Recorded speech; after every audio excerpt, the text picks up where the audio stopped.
రావండి.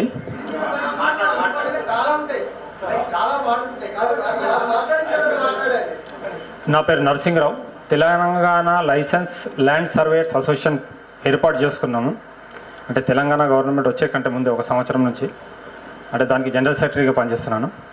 అంటే రాష్ట్ర వ్యాప్తంగా చూస్తే తెలంగాణలో ఉన్న ఇప్పుడు 10 జిల్లాలలో భూమి రికార్డులు సమగ్రంగా లేవు. అయితే ఈ survey department and land record సంబంధించిన విషయానికి వస్తే ఆంధ్రాలో ఉన్న భూములకు రికార్డులు ఉన్నాయి. కొలతల విషయానికి కూడా వేరే విధంగా ఉంది.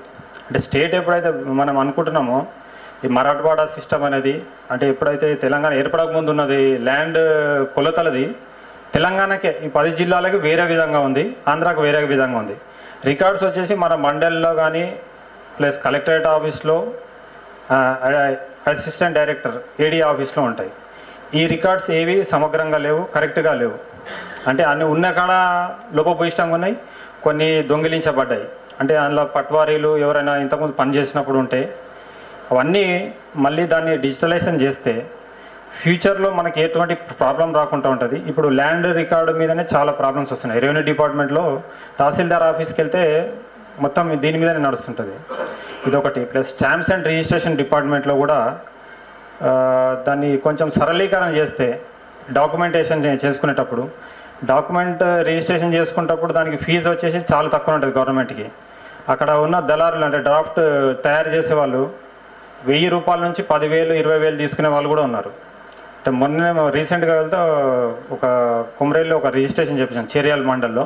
అంటే స్టేట్ వైడ్గా చేస్తున్నారు ఇప్పుడు, అంటే డిస్టిక్ వైజ్గా చేసుకోవచ్చు ఎక్కడైనా. కానీ దాన్ని ఇంకా కొంచెం సరళీకరణ చేసేసి ఎవరైతే చేసుకోవాలనుకుంటున్నారో వాళ్ళకు ముందుగా ఒక ఫార్మాట్ రూపంగా ఇస్తే వాళ్ళు ఆధార్ని అనుసంధానం చేసి వాళ్ళు ఇచ్చే డీటెయిల్స్ కరెక్ట్గా ఉంటే ఫ్యూచర్లో ఏమైనా ప్రాబ్లం జరిగితే వాళ్ళనే బాధ్యులుగా చేస్తే తప్పుడు సమాచారం ఇవ్వకుండా ఉంటుంది.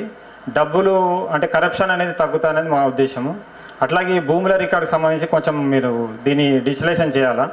AP media and digitalization Hyderabad digitalization చేస్తా అని చెప్పేసి ఒక ప్రాజెక్ట్ తీసుకున్నది ఒక 3 years కింద. కొన్ని కోట్ల రూపాయలు తీసుకొని పత్తా లేకుండా వెళ్ళిపోయాడు ఆయన. దాని మీద కూడా కొంచెం విచారణ చేపియాలా. ఏపీ మీడియా డిజిటలైజేషన్ చేస్తాను హైదరాబాద్ అని చెప్పేసి దగ్గర ఇంచుమించు 2 కోట్ల రూపాయలు రమేష్ బాబు అని, దాన్ని కొంచెం మీరు దృష్టిలో తీసుకోండి. తప్పకుండా అండి. అంటే మీరు 2 అంశాలు చెప్పారు. ఒకటేమో రిజిస్ట్రేషన్ శాఖ గురించి, సంబంధిత శాఖకు మీరు చేసిన సూచనలు పంపించడానికి ప్రయత్నిస్తాం. అట్లాగే డిజిటలైజేషన్ ఆఫ్ ల్యాండ్ రికార్డ్స్, ఇది ఆల్రెడీ గత ప్రభుత్వం కొంచెం ప్రయత్నం చేసింది నిజామాబాద్ జిల్లాలో, బట్ అది ఎక్కువ దూరం పోయినట్లేదు. రెవెన్యూ డిపార్ట్మెంట్తో కోఆర్డినేట్ చేసుకొని ఏ దశలో ఉంది ఆ ప్రాజెక్ట్ అనేది తెలుసుకుంటాను. మీరు ఇచ్చిన సూచనలు కూడా ఇంప్లిమెంట్ చేయడానికి ట్రై చేస్తాం.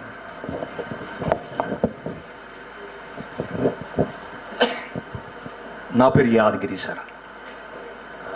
నా వ్యక్తిగతంగా విడిచిపెట్టేసి 1 నెల క్రితం నుంచి నేను ఇప్పుడు ఆఫీసు వదిలేశాను. మన ఐటీ డిపార్ట్మెంట్తో సంబంధం ఉంది. మన టీవీలో దాదాపు 13 సంవత్సరాల నుంచి అక్కడ వర్క్ చేసింది సార్. నెల రోజుల్లో అయింది బయటికి వెళ్ళి. Yes sir. సో నేను గమనించిందంటే ఇప్పుడు ఇందులో IT department role of information technology in digital media అనే కదా, ఆ ట్రైనింగ్ అనేది త్రూ మన టీవీ ద్వారా ఇప్పిస్తే ఇట్ ఈస్ మోర్ ఈజీ. ఎందుకంటే చాలామందికి టెలివిజన్ చూడాలని ఒక కాంక్ష ఉంది కదా, కామన్ మ్యాన్ కూడా ఉపయోగపడేది. అందుకని లేకపోతే ప్రతి వాళ్ళ దగ్గర కంప్యూటర్ ఉండదు నేర్చుకోవడానికి. టీవీ ద్వారా ఈ education how to do all ఇస్తే అప్లోడ్ చేయడం కానీ ఇవన్నీ నేర్పిస్తే బాగుంటుందేమో అనిపించింది. బికాస్ దాదాపు 18 డిపార్ట్మెంట్లతో నేను అనుసంధానమై వర్క్ చేశాను. నాకు తోచింది అది. మీరు కొంచెం దాని గురించి చూస్తే ఇంకా బాగుంటుందేమో అనిపించింది నాకు. సార్, అయితే మీకు ఆల్రెడీ తెలుసు సార్, మీరు శాప్నెట్లో పనిచేశారు కాబట్టి మన టీవీ అనేది కేవలం సెట్ టాప్ బాక్స్ ఉన్న దగ్గర మాత్రమే వచ్చే ఒక టెక్నాలజీ. దాన్ని వేరే కేబుల్ ద్వారా కానీ శాటిలైట్ ద్వారా కానీ మనం బీమ్ చేయగలిగితే మీరు చెప్పిన ప్లాన్ ఇంప్లిమెంట్ చేస్తుంది. ప్రస్తుతం ఉన్న వ్యవస్థలో అది కేవలం ఇప్పుడు మనం ఇచ్చిన 8,000 సెట్ టాప్ బాక్సుల్లో కనీసం 10% కూడా పనిచేస్తున్నట్లేదు సార్. కాబట్టి దాన్ని ముందు ఒకసారి రివ్యూ చేసి ఏ పద్ధతిలో మనము దాన్ని చేయగలమనేది ముందు ఆలోచించిన తర్వాత చేయాల్సి ఉంటుంది సార్.